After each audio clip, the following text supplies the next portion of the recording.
Hello and welcome back to the Sky Mobile Transfer Show, where we debate the latest links, rumours and transfers going on in this crazy summer window. To talk all things Arsenal and some other moves around the Premier League, we've got two of the best around. We've got the Athletics transfer guru, David Ornstein, for a second appearance on the Sky Mobile Transfer Show. Welcome back, David. Thanks for having me. Great to have you on board. And the most popular man after his debut that I've ever seen on YouTube at any point, Clive Palmer. Welcome back, Clive. You're setting me up for a kick in there, aren't you? No, thanks for having me. No, the fans love you, and understandably so. Right, guys, let's talk first things about Arsenal's result at the weekend. Got the result, 1-0, Calafiori goal after Bayindir slightly flapped that corner. A slightly shaky performance, Clive. Do you think that changes Arsenal's thinking in the final few weeks of the window, or was it just a case of get the 3 points and get out? I'm focused on the 3 points. I really feel this is a place that we struggle at. We have done historically. I don't know what it is. We can't seem to move around the pitch very well. And a 1-0 win there is almost worth 5 points. You know, it really is. You've got to put that one away and just recognise that every club has a place where they struggle at, where they go to. We've won 3 from the last 6. But before that, I mean, it's a lot. We really struggled there. So now we're starting to feel as though we can cope with these top 6 games. We haven't lost one for quite a while. And this is a great 3 points. Just get in, get out, and let other people talk about how you played. Absolutely, yeah. It felt like a real great performance from Gabriel in particular. It was nice to see Martin Odegaard looking a lot fresher with his running. I thought in particular if his final pass was slightly lacking, but quite a quiet game for Saka and Gyökeres and Martinelli too. I mean, David, from a transfer perspective, we've seen Eze's move to Spurs feels more and more likely. Rodrigo being linked to Man City, although that feels quite tied into Savio potentially joining Spurs. Does what happened at the weekend or those potential moves change anything in Arsenal's thinking over the final few weeks? No, I don't think so. Arsenal would have come into the window with a pretty clear plan. They had a new sporting director installed in Andrea Berta around sort of late March time.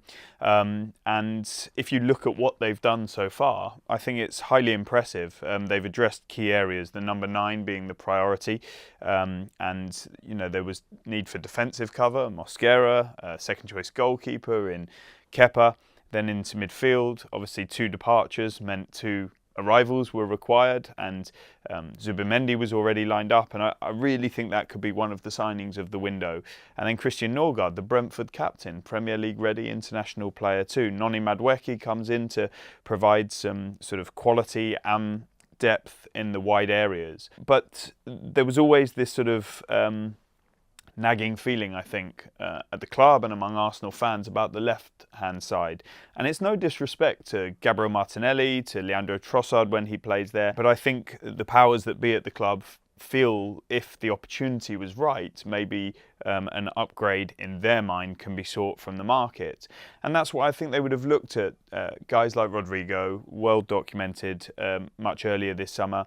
I and others have reported the regard in which Mikel Arteta holds Anthony Gordon, but that doesn't look like one that was ever likely to develop despite the clear and credible admiration. And then other names have sort of come into the frame, like an Eberechi Eze, but that was never for the left side. It was always for the sort of 8-10 position, and it was related to the uncertainty over the future of Ethan Nwaneri, because his contract had entered its last 12 months and it wasn't clear if he would be signing, so Arsenal had to do due diligence and line up potential alternatives if he was going to be sold, which sounds dramatic now, especially because he's staying and they're delighted with that. And so there were a lot of conversations with his representatives, and we know the background of how he was an Arsenal supporter and was at the club, etc.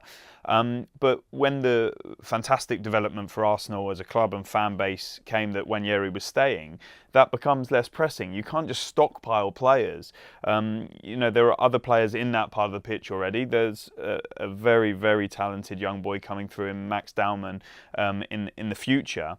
And so I think at that moment in time, it takes nothing away from Eze. They love him. They've got really high regard for him. And if the price had been at a level where they could have made something happen in their minds, I don't know, in the 40 millions, maybe you could push it a bit higher, then perhaps that would be a different conversation. But it's never going to be in the 40 millions because he had a release clause that's now expired of 60 plus £8 million. And post-expiry of the release clause, some clubs would want even more for their player. In this case, I think Steve Parish and Crystal Palace would accept you get into that bracket, into that region, and it looks like Tottenham are trying to close out a deal that, I don't know, I'm judging by reports here because I don't know the actual numbers, that may touch £60 million. If it does, that's not a place that Arsenal were comfortable going to when they don't really have the space in their team. So in more recent times, the focus in their heads has been more on the left side, but it would have required a departure. Again, you can't just add players to your squad. And there was some interest from Bayern Munich in Gabriel Martinelli. He was one of many names. Do you remember those days where a different name was linked with them every Matoma, moment? etc. And I think they were largely credible. And it was in the case of Martinelli, but they took Luis Diaz. And so Martinelli stays at the club. He started at Old Trafford. No movement on Leandro Trossard either, who plays towards that left side. And so I think you're just going to have to see how the rest of the window goes. It's not to say that there can't be some movement there. And clearly Arsenal are attentive to the market. When I've been on NBC at the weekend and I said that the headroom is significant on Premier League PSR rules for Arsenal, they've got a lot of ability to manoeuvre.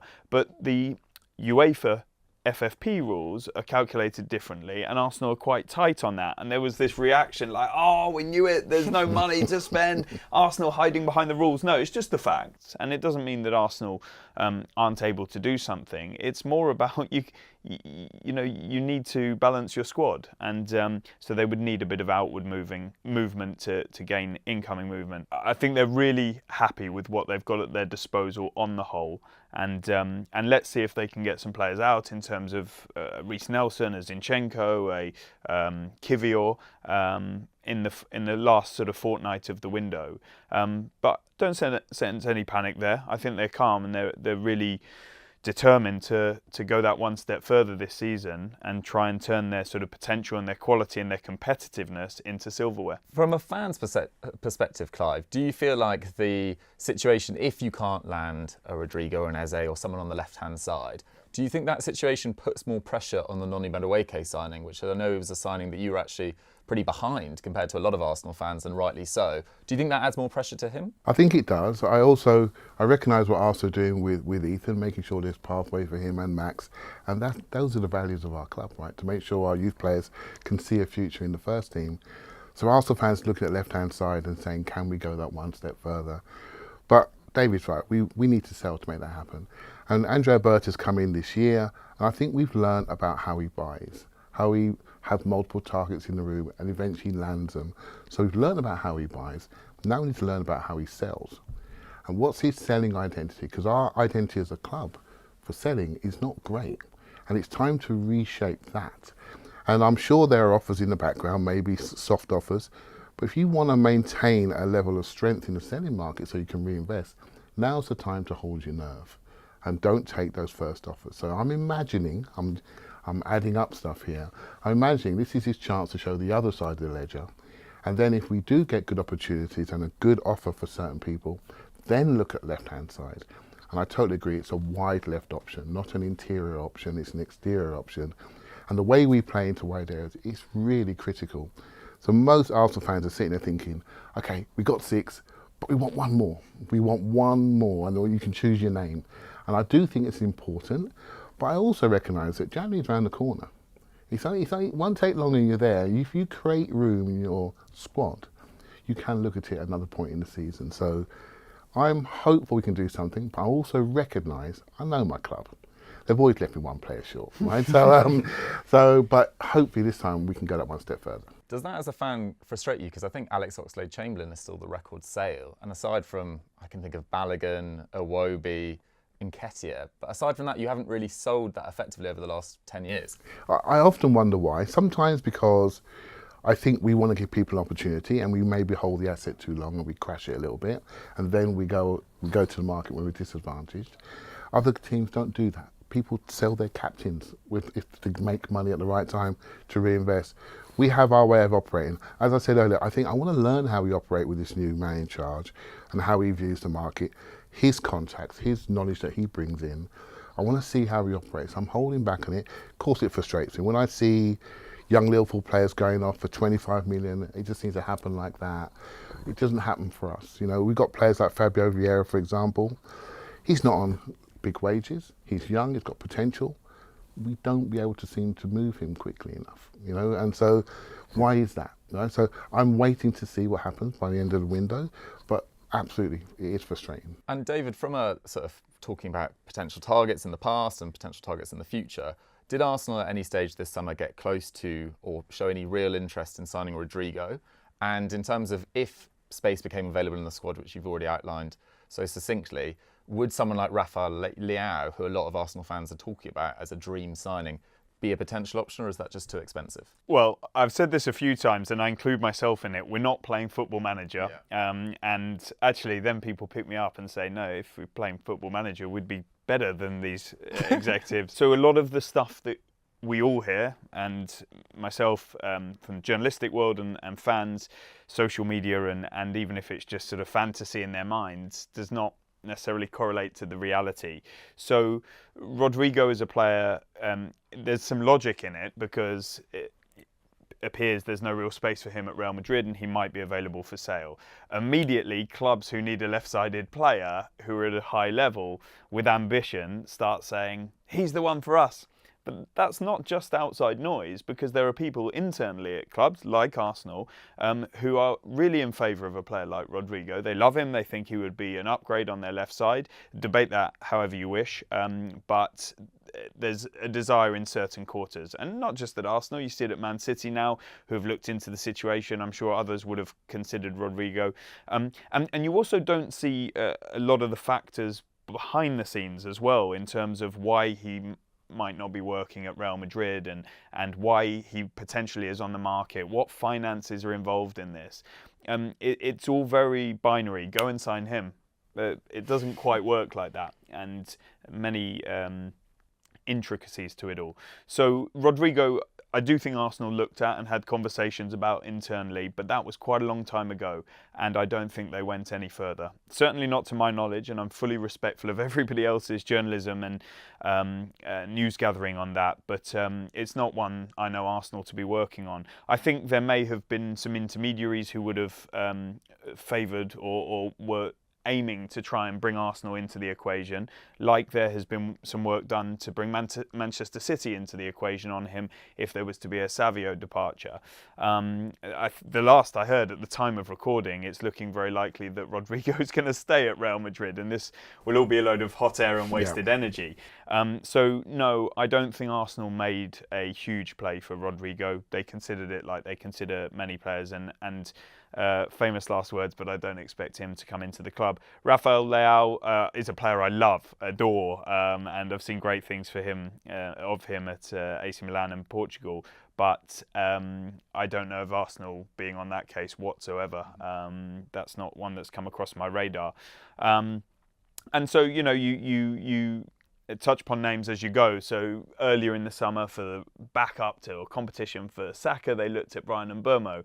The fans give me stick for mentioning Anthony Gordon. He was on the list. There'll be a number of players that they would have looked at. But in terms of credible options coming into this last 2 weeks, there's nobody that's sort of, unless it's being done in secret, that's being sort of actively pursued, and there's sort of advanced discussions and there's a clear path. But that's not to say that dominoes can't fall and possibilities and scenarios emerge that aren't necessarily there now. And Arsenal, like all clubs, will be across all of these possibilities and eventualities. The level of analysis and research and due diligence that goes into it now is extensive, but again, easier said than done. So no, I've got to disappoint you on names like Rodrigo and Leao, but that doesn't mean to say that if some interest comes in one of their players, that they don't take decisive action. When you referred to Eze, it's getting to the point now where even if somebody departed at Arsenal, if Tottenham close it quickly enough, then it will be game over on that front. And we'll see, because again, when we record this, there's been no agreement yet between Tottenham and Crystal Palace. Crystal Palace looking for replacements. So there's a lot of moving parts in these things. And that's why, as a reporter in these situations, you often leave yourself a lot of wiggle room rather than being very decisive on it, because these things can change. And unfortunately, on the outside world and often on social media, people don't have much leniency for change. But it's not necessarily us not knowing what's happening, but it's that scenarios aren't there yet. And there have been cases over the years where you know, say Tottenham and Eze, that they've gone far, but until it's agreed, there's possibilities.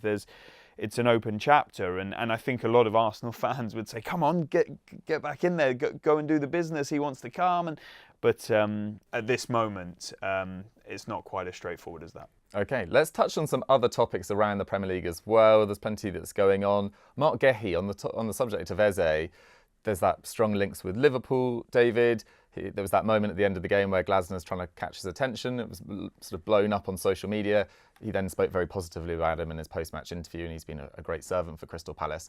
Do you expect Mark Gehi to join Liverpool at this stage? That's one that's not clear, yeah, and it's not me sitting on the fence, which I do extraordinarily well. But the situation is that Liverpool made some sort of initial talks with Crystal Palace. Crystal Palace, I think Steve Parish even spoke on the record about it after the Community Shield, that there could be a deal to be done there. He's into the last year of his contract. They really don't want to lose him for nothing. He doesn't intend to sign a new contract, so right now he's going to be going into his last year and leaving as a free agent, which Palace don't want. I imagine they would play him. He's the captain, he's one of their best players, and he's a fantastic player and professional for club and country. But there is this uncertainty. Liverpool will be acutely aware of the situation, and they're masters of the market, really. So they will have their valuation level that they're prepared to go to. If Crystal Palace bite on that, then the decision comes down to Mark Gehi. He will factor in game time and his playing opportunities there with Van Dijk and Konate already in position in a World Cup year, whereas at Crystal Palace he'll be playing every week and he's happy there, he enjoys it, and he leads the club by example. At this moment, from what I hear, if the clubs agreed a deal, I think he would veer towards making the move.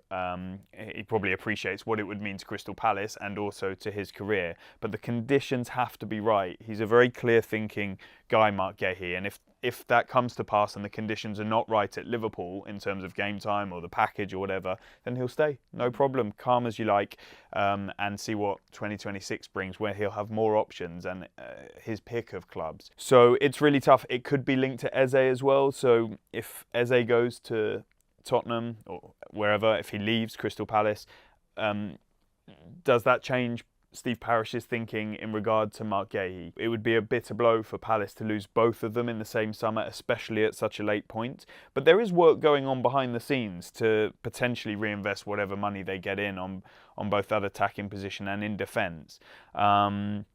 So it's a live situation. There's actually sort of no concrete movement in the last couple of weeks since there were some conversations between Liverpool and Palace.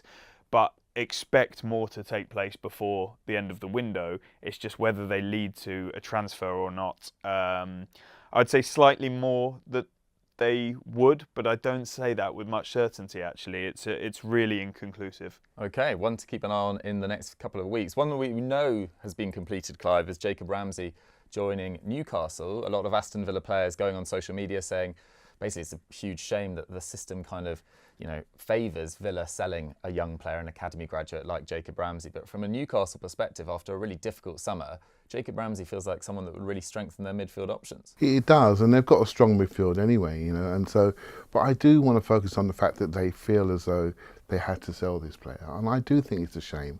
It's such a rare thing when someone comes through to the Champions League level from your academy. That doesn't happen very often. When you have one of those, then you have to look around and look at your balance sheet and say, I need to move him on.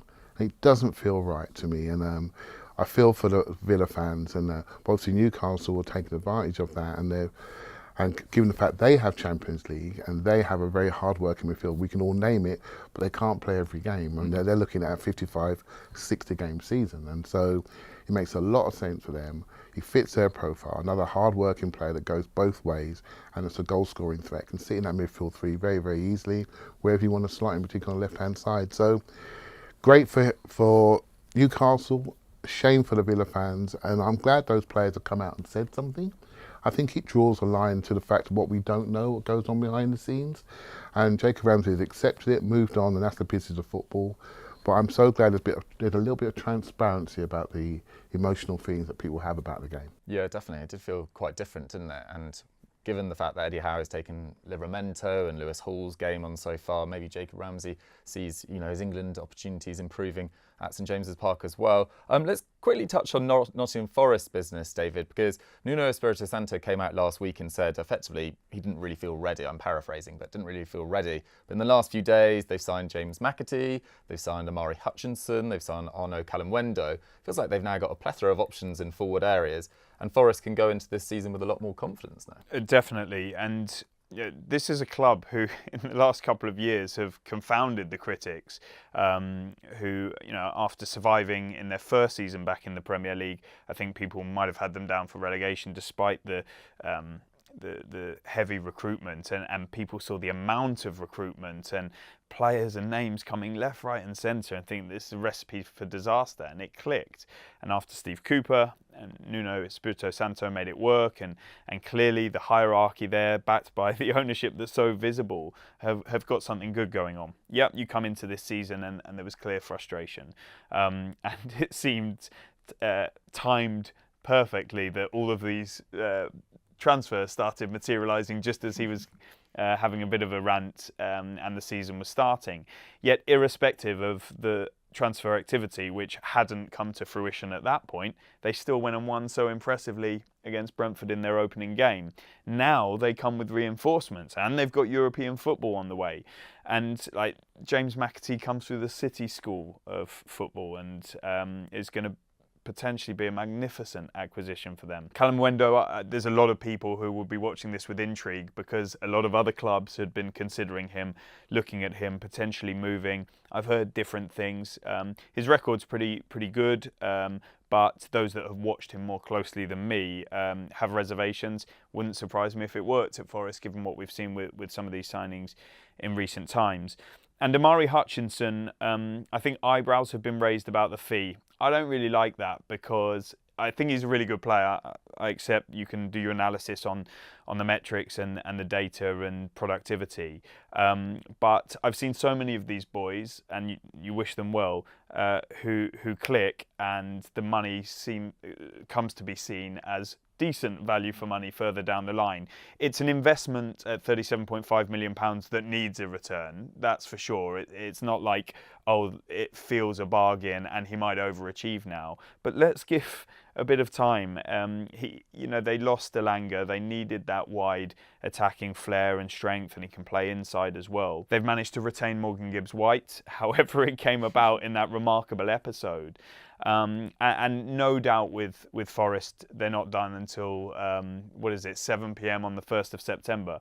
They looked at Rico Lewis. It seems maybe more likely he'll stay now, but there's real ambition in that operation, and it's maybe a bit unconventional there. And I always think in reporting, always be careful with Forest until almost like the ink is dry, because they've got so many plates that are spinning and they're juggling lots of balls. They've got Edu in there now, who was previously at Arsenal, so it'd be interesting to see how the recruitment develops around him. But it's a pretty fun story, no? Yeah, absolutely. Absolutely. I mean, the fact that people were kind of forgetting about Chris Wood and his season last year, and then he pops up at the weekend. Yeah. Plays amazingly well. Dan Ndoye on his Premier League debut as well, gathering a goal. Hudson-Odoi still there. It's very, very exciting. To wrap up the show, let's talk about our Sky Mobile switches of the week. This is our favourite completed deal or rumour from the last 7 days. Clive, what would you like to suggest? I keep forgetting his name. The young player that Liverpool player bought, the centre-back from Parma. Yeah. Leone. Mm-hmm. I thought that's a very interesting signing. And obviously, everyone's rushing to conclusion from game one. So everyone's looked at Liverpool and looking at Konate. Did he have a good game? They need to have some reinforcements back there. They're looking at their midfield. They're open to transitions. But McAllister's not fit, and Gravenberch wasn't there. But one thing they do need is extra cover at the back, and I think he's got a unique physical profile. He's about 6'5". It's massive. Yeah. And he's 18, and I saw some clips on him. I thought, that's a smart pickup, that is. You know, they've got time to grow him. If they do get Gay, that allows them time to build the next centre-back for Liverpool. So I was impressed with that move, I'm afraid, from an Arsenal perspective. Yeah, absolutely. I mean, it's a difficult one to recruit for, isn't it? A backup Yeah. to Van Dijk and Konate, because it looks like Konate's staying for at least one more season. So I think that's a really smart addition, given his age. David, you work on thousands of deals. What's your favourite rumour or completed one from the last 7 days? I'm absolutely going to take a rumour as opposed to one that's been done. And it was just before we came on air, actually, and it's that Napoli considering a move for Jamie Vardy Wow. in the absence of Romelu Lukaku, who suffered an injury. And look, we'd have to do the digging on the credibility of his chances of going there. I actually think it would be a move that would really appeal to Jamie Vardy, going to Maradona's club and the champions of Italy and a great city full of passion and emotion. It's right up Vardy's street. And listen, like in the absence of a Lukaku, a 38-year-old Vardy, decent value for money. It doesn't mind stepping aside when Lukaku comes back. There'll be loads of options like your Højlunds and strikers that need a move that are a Yeah, do you younger think there's a age. possibility of Højlund going there? They're one of the many clubs that are interested in Højlund, from what I hear. But you've got your Leipzigs and Milans and plenty others. So I don't know of them holding the edge. And there are so many factors at Manchester United before we even get to the point of Højlund departing. I think he wants to stay there. However, you know, I'm taking it very much as the rumour. The idea of Jamie Vardy rocking up in the Napoli blue is enough to make the mouth water. Absolutely. Vardy, De Bruyne and McTominay linking up for Napoli. Who'd have thought it? Finally from me, I'm going to suggest a slightly selfish one. Nuri Mukiele joining Sunderland. Cannot actually believe it, to be honest. The fee, I think it was around 12 million euros. I might be slightly wrong on that. It feels very, very affordable. He's had quite a difficult time at PSG in terms of regular minutes there. Hakimi had signed the previous year to play at right back, and then they've signed Luca Hernandez and Pacho to play more centrally, and now Zabani this year as well. So he was loaned out to Leverkusen last year. Didn't actually play that much. I think he had some injury issues as well. But this is a player with so much experience playing in a back three, playing in a back four, playing on the right-hand side at centre-back. And for 12 million euros, another player with so much Champions League experience. Along with Granit Xhaka, it just feels like Sunderland have just made the dream, you know, the moves of my dreams, really. I can't believe it. So Nuri Mukiele, welcome him aboard. And we're currently sitting in the top four as well. So who'd have thought it? Who'd have thought it? Although a long, long way to go before that's clipped up too endlessly. Guys, thank you so much for watching the Sky Mobile Transfer Show. Remember that with all the transfers going on between clubs this summer, it's never been easier to transfer your network to Sky Mobile. All you need to do is text PAC, that's PAC, to 65075, 65075, and Sky Mobile will do the rest. A massive, massive thank you as ever to Clive Palmer. Thank you very much, Clive. Thank you. And thank you very much, David. Pleasure. Enjoy the rest of the window if that's possible, and we'll catch you again soon on the Sky Mobile Transfer Show. Bye-bye.